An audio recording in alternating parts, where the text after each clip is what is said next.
Hey, friends, welcome back to the Big Talk Podcast. I'm your host, Tricia Brouk, founder of the Big Talk Academy, award winning director, producer, and author. And this is episode 512. This week, I am super excited to be in conversation with the amazing Vasavi Kumar.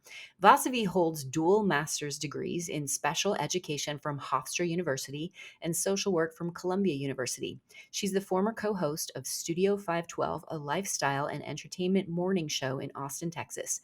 She was featured in the Wall Street Journal, Fox, VH1, and was a regular on NBC's Kansas City Live as the Keepin' It Real guru.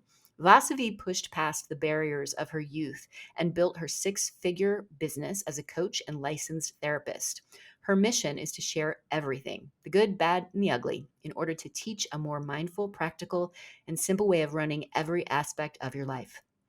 Through her Say It Out Loud podcast, workshops, keynote talks, group programs, social media, and weekly email newsletters, Vasavi has taught thousands of entrepreneurs, creatives, and artists from all walks of life how to move through any situation by saying it out loud. All right, everybody, let's drop in with the amazing Vasavi. Vasavi, I am so honored and excited to have you on the Big Talk podcast. Welcome. Thank you, Tricia. It is my greatest pleasure to be here today with you. Oh my goodness, we are going to have so many things to talk about. I want to just kind of make sure we focus in on the most important things. Before we dive into your incredible book, Say It Out Loud, I would love for us to kind of take it back. Mm-hmm. Tell us your backstory, and you can take it as far back as you like. Mm-hmm. And then what brought you to us today, right now, in this moment in time? I love this question because every time I answer this question, the story changes a little bit. And the story changes not in terms of the facts of what happened, but the way that I express it and the way that I speak about my life and what I've been through has softened for me, which feels really nice. It's not exhausting anymore when people ask me, take us back to your childhood or take us back to your life, because that's really the work that I do, which is to help people with the voices in their head and the stories that we tell ourselves. So I was born on Long Island, actually Coney Island, New York, and my parents are first generation Indian immigrants. So we're going back to the 80s at this point. I was born in 1982. Oh, trust me, I'm not going to take you through 40 years of my life, but these are things in my life that have shaped how I think and how I be and my own mental state and my emotional state and who I am today, which is pretty quite amazing. So I grew up on Yes, Long Island. Yeah, I mean, agree. listen, I just need to say that out loud. I mean, I think the beauty of being able to really make sense out of your story and finding a way for it to empower you is to ultimately to be like, you know what? I'm amazing. Whatever I've been through in my life, like I like who I am. I'm grateful for everything that I've been through in my life, you know? So I was raised as a first generation Indian immigrant.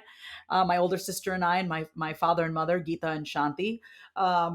My mom's a retired cardiologist now. My father had his own practice as a CPA. And like most immigrants who come to this country, they wanted to make money. They wanted to be successful. They wanted to raise their girls in a different country. My parents were newly married and they did that. My parents were the epitome of hard work, sacrifice, often to the point of sacrificing themselves, which I had to unlearn later on in life. But I saw growing up what it means to be generous and what it means to be a decent human being. And when I say decent, they taught us to have compassion for everybody, no matter what they can do for you, no matter who they are, no matter what their socioeconomic status was. So, when I was a kid, my mom would bring me back to India every year. My sister and I, she didn't want us to be too Americanized. She wanted us to know where we came from. So we went to India every year since I was a kid. And one of the moments that really stood out for me, I was 4 years old and we were in India. And that's how early we went back to India every year, every summer, 3 months off from school. And I remember when I was 4 years old and I saw this man who was living on the streets, and there were piles of garbage, because you have to understand, we have 3 times the population of the US, and the country is 1/3 the size of the US. So most of our people are living on the streets. So that was the first time I ever saw extreme poverty. Like I saw a man eating a banana peel from a pile of garbage on the side of the street. He wasn't even eating the banana, okay? He was eating the banana peel. And so I remember, like, that young of an age seeing that. And my mom and my sister, we were, of course, riding around in our air conditioned car, because we had a driver. We had money. My grandparents had money. So I just remember at a young age thinking, why is it that this person suffers? Like, I knew that that person was obviously suffering. The polarity of where I was and where he was obviously is two extremes. And I just remember thinking, why does he have to suffer? And why do I have it so good? And I Mm. remember my mom saying to me, just remember, be grateful for everything that you have, because you're not like that guy, you should be grateful for what you have.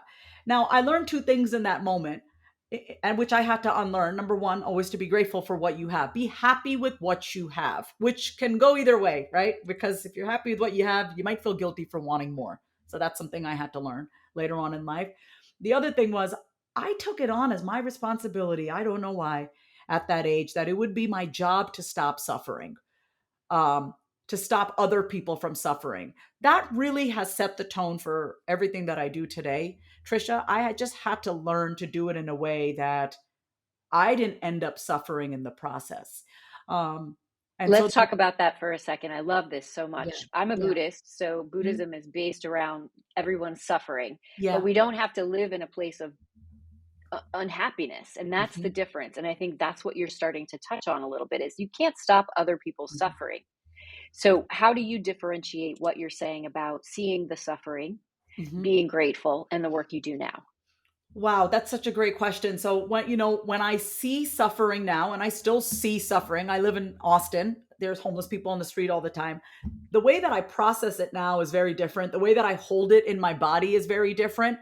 When I see suffering now, I feel the pain. I still feel pain for people who are suffering. It's a devastating kind of pain. It hits me like the bottom of my heart. I can't Mm. breathe sometimes when I see people suffering. Like, it's still not fair to me. It's still not fair to me when I see suffering. That's a younger part of me, I would say. Um, and then I have learned through my own life with addiction, recovery, divorce, toxic relationships, codependency, all these things. Um, I no longer let that pain of what I feel for others be a reason why I should hurt myself. The way that I kind of looked at suffering was I felt bad for other people who were suffering. And so I felt guilty that I had it so good growing up, And so it's almost in a way, this is going to sound maybe a little trippy, but I almost caused my own suffering in a way. I believe that our spirit chooses things, our subconscious is a lot more powerful than we give it credit for. And I feel like in my own life, it feels like I was the villain, the victim, and the hero of my own journey, Like, I caused my suffering, I got myself out of suffering, and here I am today to help other people. That answers your question. It Yeah. answers the question beautifully, and you're touching on something I think so many of our listeners can relate to, which is we cause our own suffering. We can also reduce or eliminate our own suffering. We are completely in charge of our lives and what direction we take them. Mhm. And you have been able to do that. I want to just kind of interrupt for a second and highlight something that you shared with me today. We are recording this podcast on World Bipolar Day. Yeah. And I would love for you to just talk about how we need to start normalizing mental health, Mhm. and we need to destigmatize mental health. And you specifically talking about creating our suffering, reducing or eliminating our own suffering so that we can have the life that we desire. And that doesn't mean that we are not flawed human beings, right? We're Mhm. all flawed human beings and we all have our own individual personal challenges. But I loved that you were highlighting today that it's World Bipolar Day. You have struggled and struggle with bipolar disorder. And I want you to just open that up to our audience so that they don't feel alone in this conversation. Yes. So I want to first let everyone knowing and listening to this, whatever mental health challenge you may have, if you've been diagnosed with depression, anxiety, bipolar disorder, schizophrenia, anything, I always believe that there is a reason for everything. I know some people may not like to think that way, but I don't, in order for me to heal myself, I had to look at life that way, that this is divine. God would not put anything in my life that was not meant for my highest good. So, when I was diagnosed 21 years ago, the first thing that I did, a few days later, I went to Barnes and Noble because I love to learn. My mother always instilled knowledge and education. I went to Barnes and Noble. I went to the mental health section and I read a book called the Tao of Bipolar Disorder, the TAO, the Tao of Bipolar Disorder. And inside the book, it said, people who have bipolar disorder, they're just struggling between the conflict between our higher self and our ego, right? It's like who the person that we know we can be versus the person that we think we should be for approval. And that for me really freed me up, Tricia, because I was like, oh, nothing's wrong with me. I'm not crazy. I just have a split within me, the bipolarity in me. And so thank God for knowledge and thank God for people with different perspectives, because that perspective taught me I can do something about this. Oh, if I'm split within myself, then what can I do to come back home and be one with myself? And Mm. so I look at bipolar disorder, people who are struggling with bipolar disorder, as, we have these two poles that Western medicine says we deal with: this high intensity of mania, high intensity of, and low feelings of depression.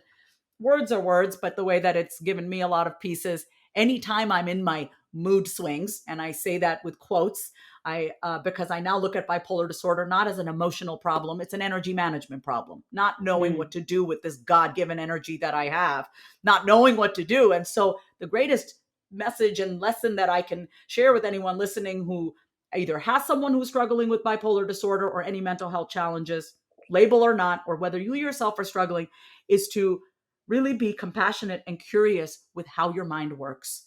Thank God I had both the compassion from my father and my mother, who's a very curious person, still is. It's probably why she'll live till she's 90, past 100, because she's a curious woman and she keeps her mind active. They taught me to be curious about life. My father is a very compassionate person. So is my mother. And so I approached my illness from a place of curiosity. And it's like, well, okay, doc, if you're going to tell me my mind is broken, I'm going to figure out how to fix it.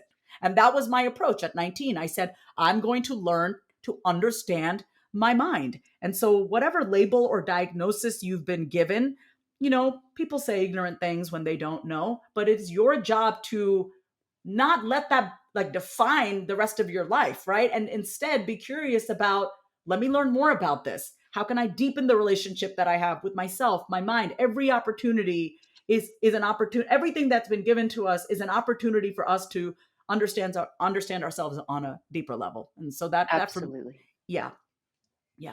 I couldn't agree more. And I love what you said. Nothing's wrong with me. That's where I'm at today. That's where I'm at today. And that's where I want to speak from today, Tricia, with everyone listening. If you haven't been given the validation, if you didn't really have someone tell you, hey, I'm proud of you, not for what you do, but for who you are, if you constantly had the worst thought about you, I grew up in a home where my mother always thought the worst of me. She always thought that I was doing something bad rather than giving me the benefit of the doubt. That affects you as a child. It affects you when you're always thinking, I can't get in trouble, don't want to be the bad girl. And then you start shedding layers of you. You start quieting parts of you. And those are the parts of you, oh my God, that make you you, right? It's the effervescent parts of you. It's the spicy parts of you. It's the passion part of you. I had a client recently say to me, when she shut down her anger, she also shut down her joy and her passion for life. And so Mm. really what I want everyone to know, whether you have a label or a diagnosis or not, is to get curious about who you are, how you do life, how you think, how you view people, how you feel about things, where you stop yourself from feeling deeply. Like, you are your greatest project, And when I say project, it's not something to fix or that you're broken, but it's like, if you can give yourself that time and attention and effort and energy that you so generously give to everyone else, you'd be really surprised at what you can create in this lifetime. And I'm grateful for everything that has been kind of thrown my way that I didn't really ask for, but I'm at a place where I'm like, maybe I did ask for it, you know? Ooh, for Yeah. sure. We call in what we are meant to Hmm. learn in our lives for sure.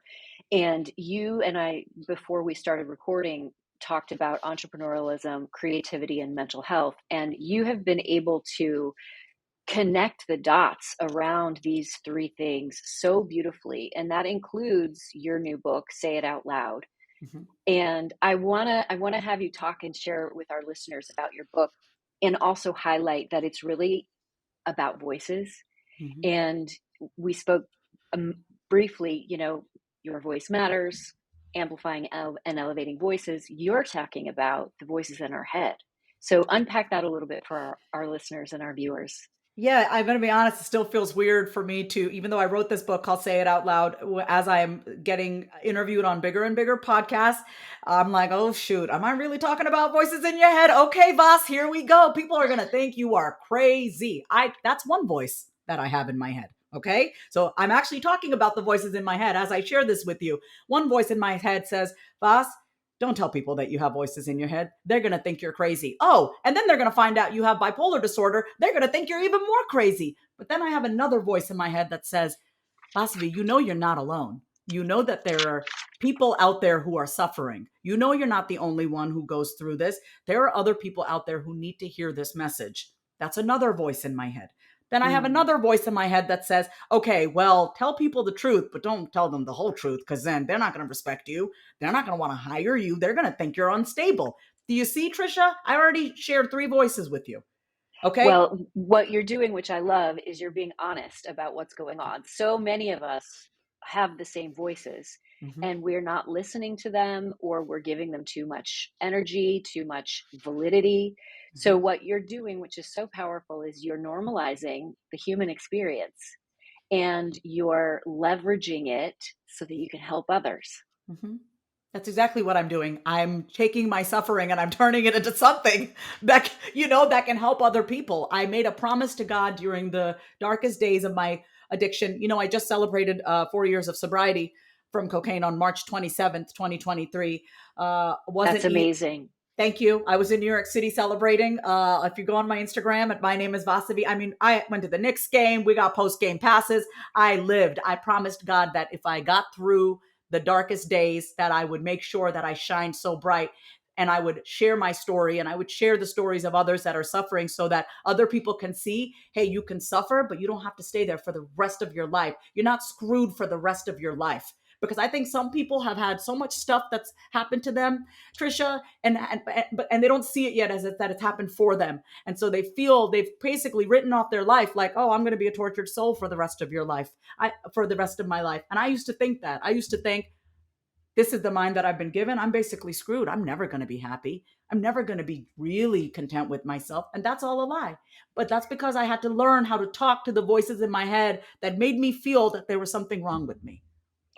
Love this. Let's talk about that. You Mm-hmm. went from the darkest days to being a bright, shining light where I literally need to put on sunglasses right now. Please share with our audience and with me what that process was like for you and what gave you the courage. What gave me the courage, well, the story was, and I write about this in my book, when I checked myself back into rehab for the second time in 2019. I say second time because first time I went, it's kind of because I had to. I'd run out of my money. I had just had a miscarriage.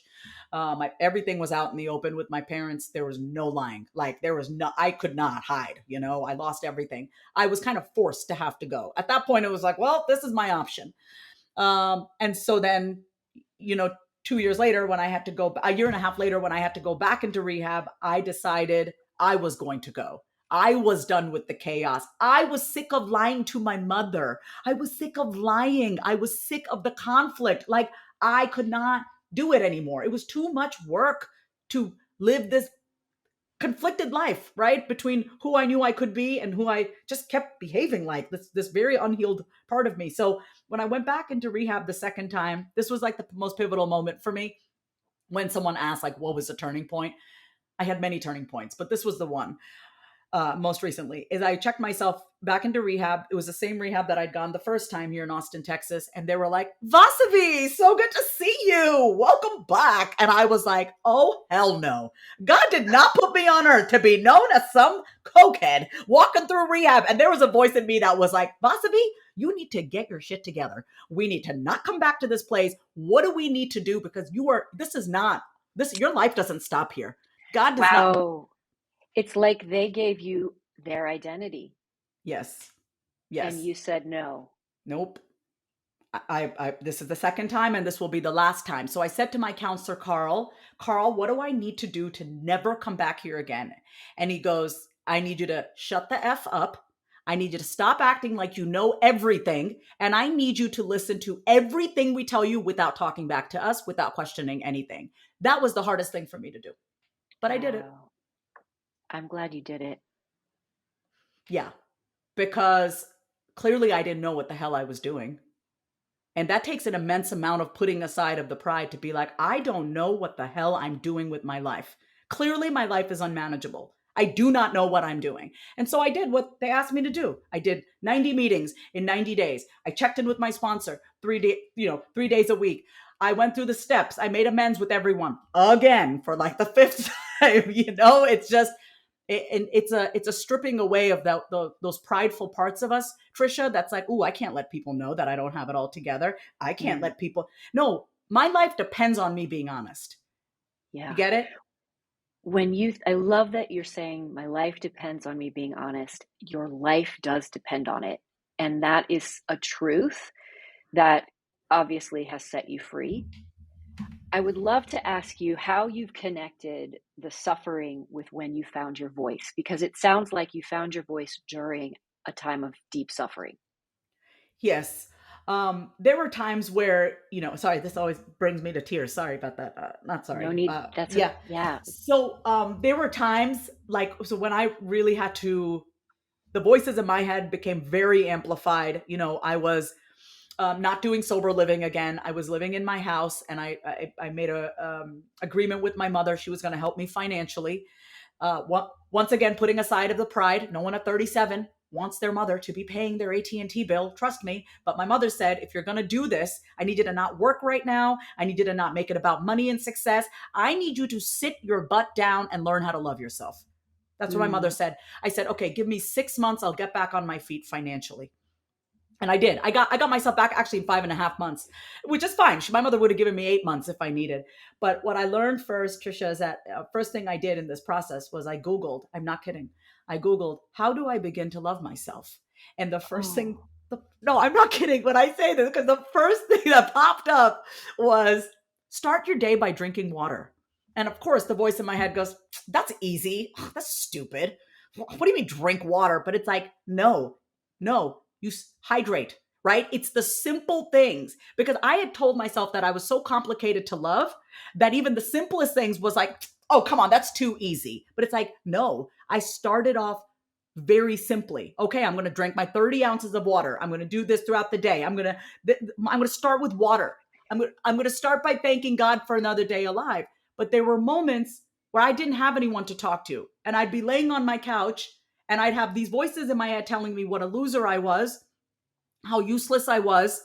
Look at you, Vasavi. You've been on VH1, you've been on all these places, and now your mother's paying your bills. Like, I have mean voices in my head. And I had no one really to talk to. My mom is busy, everyone's busy. So I would start saying these voices out loud. I would start hearing how mean I was to myself. I had a voice in my head that when I was laying down, I'd look up at the fan and I'd say, you'd be better off dead. Go to Home Depot, get yourself a rope, hang yourself. You have to understand that I have an uncle who committed suicide. So that cuts deep for me. I wow. had to learn how to address the absolute worst parts of me, Tricia, for the best part of me, which is the person that you're talking to right now, for that person to shine. So, Vasavi, mhm. this is so powerful, and I'm so grateful for you being on this show and sharing your story in this way for our audience and our listeners, because this is not something that people are willing to talk about, these mean voices that are in our heads. We've all got stories, we've all got voices, we've all got the stories, and telling us limiting beliefs, all the things. But to name that your voices have been mean is so powerful and so freeing, and I think can give people so much permission to, like you said, not feel crazy, right? Mhm. Would you be willing to share with our listeners some of the voices that love you and what they say now? Yes. So if everyone's watching the video, you first got to see this is always this was on my father's office desk. Okay, that's me when I was a kid. I'm sharing this picture with you, and I want to share one more because this is me when I was a child. Very cute. I'm very tender to myself, and so now, I mean, man, I love how honest I am. I love how loyal I am. I love how I can make any situation. I can make grocery shopping, Trisha. You'd have a blast with me if we just went to Whole Foods. We'd have a kick-ass time. I I don't can. doubt it. Yeah, I can make anything a good time. I can make, and I can bring fun into. I bring life into everything.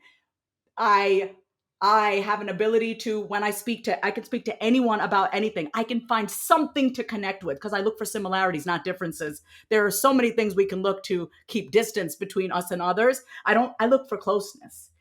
And I Mm. love that part of me, because I know what it's like to feel so disconnected from oneself. And now that I feel so at home within myself, all I want is to share that love with others. And I'm really grateful that I'm at a point where I no longer withhold my love from myself first and foremost, and I don't withhold my love from others. If I love you, I'm going to let you know that I love you. If I'm going to always find something about every person that I meet to celebrate because I know how mean we are to ourselves. So, That's so beautiful. And I think you're absolutely right. We are mean to ourselves before we love ourselves. yeah. And you're reminding us to change that and that we can change it. Yeah, and yes, and it moves me to tears because I think many of us live in self-loathing and self-deprecating and just saying these things to ourselves and speaking about ourselves in a way that diminishes our value, that cuts us just a little bit. And you know what? This is not the season to do that. Okay? This is the season for when someone tells you, "Tell me what you love about yourself." You don't have to think.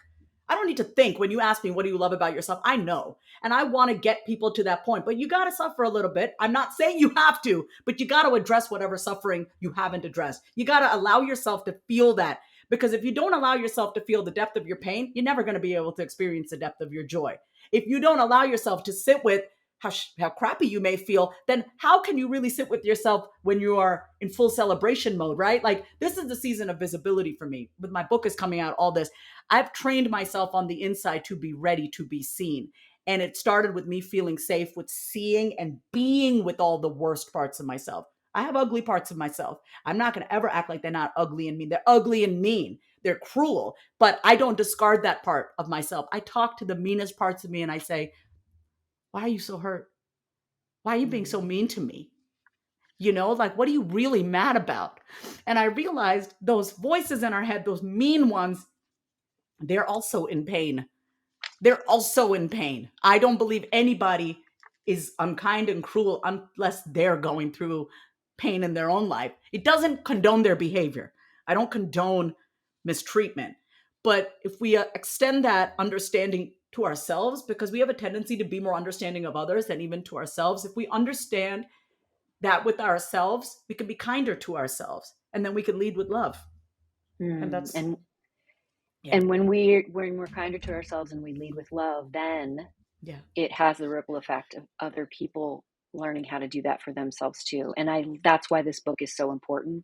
Say it out loud. We will absolutely have the link to purchase this amazing book in the show notes. And I am so grateful to have you sharing your story with us on the Big Talk. Thank you so much. I appreciate you. You ask Oh great my, questions, and I feel your love. I feel, I've talked to, I want your audience to hear this because I want them to know how amazing you are. I've talked to people about my story with bipolar disorder, and sometimes their eyes gloss over and they don't really know how to respond to what I'm saying because it's pretty heavy and it's pretty dark. But I promise there's some light, But what I appreciate about you, I could feel that you really could hold what I was saying and you weren't just trying to scurry along to the next question. So I really feel seen. It's not easy to talk about this because I live with it. It's not like oh, this happened in the past. Like, no, this is my life. It's a lot more manageable now, but yeah, this is my brain. So it's never easy to talk about this over and over again. So I just want to say thank you for being such a gracious and kind and loving host for me. I receive that and am so humbled by it, Vasavi. I appreciate you. Appreciate you. Thank you. Let's do some fast talk. You ready? Oh, I'm born to fast talk. I have manic depression. I can talk as fast, really fast, girl. Let's go. All right. What's your favorite book? Favorite book is, well, no surprise, Neil Donald Walsh's Conversations with God. Oh, I love that book. It's such a good Hmm. one. Yeah. Who's your favorite speaker and why?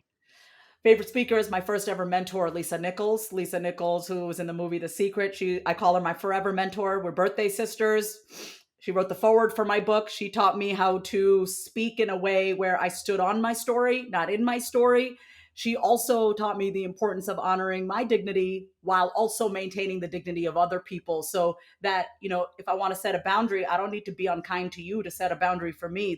that I can be kind to me and to the other person. So I appreciated how much she loves other people. That mattered to Mm, me a lot. Yeah. Yeah. she's a rock star. Yeah. How do you memorize, Vasavi? Oh my God. Okay. Okay. I know this is fast talk, but I got to say this. I used to say to myself, oh, I don't have the brain capacity to memorize. All lies. When I was back in acting classes past 2 years, I had to memorize monologues and scripts. So I do, I look at how many days I have to memorize it. I break down the script and I stack. So I'll only memorize, like, just to say I have 32 lines and I have 8 days. I'll do like five a day, 5 a day. You know what I mean? And then the next day, I'll make sure I remember the stuff that I did the day before and then keep adding to it. I break it down. I don't try to do everything. I chip away and I'm very good with my time and I make the time to memorize. Yeah. This is for everyone who's listening. There's no way around it. Like Yeah. exactly what Mm-hmm. Vasavi said, you have to absolutely just do the work. I Yeah, love you, it. you you have to do it. And also, if you're getting into character, whatever, standing in front of the mirror. Like once I know my lines, with anything I do, I'll stand in front of the mirror so I can embody it. I don't want to just have it be a head process. You got to put your whole body into it, whether you're speaking or acting. You're becoming another person. You're becoming another person. It's not just about memorizing lines. That's the easy part. The easy part is memorizing. The hard part is embodying the qualities of the person. And this includes your future self, y'all. This also is include. Ooh, Yeah. that's so true. How do Yeah. you want to feel as your future self? You have to do it now. Yep. That's Love, right. love, love. Yeah. All right. What do you do the day before you speak?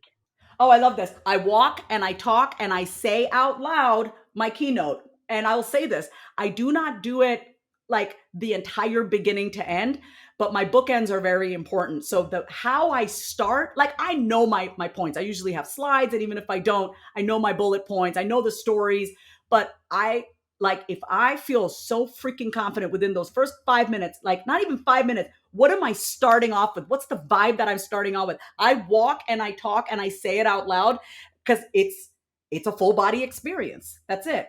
It's a full body experience. So I'll practice saying how I want to feel and I'll play with my words. And it's always like, well, how do I want to feel when I get up there? And how do I want my audience to feel in my presence? And then I become that. I Ooh, become, that's the thing. That's the word. Become it. Love, mm-hmm. love, love. It's not faking it. We have many different parts of ourselves. We have different energies we can tap into. You're not faking it. You're just becoming another part of you. Yeah. Mm-hmm. Amazing. Mm-hmm. All right, Vasavi, what podcast are you currently obsessed with? I'm obsessed with my girlfriend Neeta Bhushan's podcast, The Brave Table. She is always bringing more depth to her conversations with her guests, and I love her very much. I love her too, and I love Yes. being a guest on her show. It's such a great Yes. podcast. Yes. We'll Yeah. put all of this in the show notes, everybody, so you have access to all of these incredible nuggets. I'm so grateful that you are spending time with us on the Big Talk today. I would love to know where our listeners can get in touch with you, and I know you have something special for them. Yes, absolutely. So I'm on Instagram. My Instagram is my name is Vasavi. If you love this podcast, please send me a voice note. Let me know. Screenshot it. Tag me and Tricia, and let us know that you listened to this episode. And then for my book, go to sayitoutloudbook.com.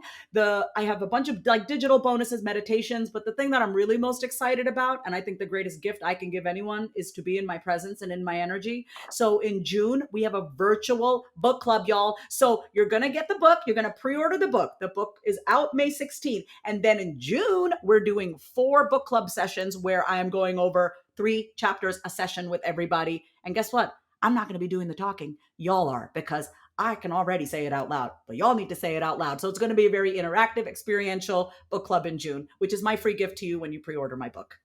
I will be there. I'm so Yes. excited. Thank you, Trish. Amazing. Thank you so much for joining us today. Everybody who's dropped in and spent time with Vasavi and I so appreciate you. And if you, like Vasavi said, if you love this episode, be sure to let us know, rate and review, let us know on Instagram. And remember, everybody, your voice matters. Big love.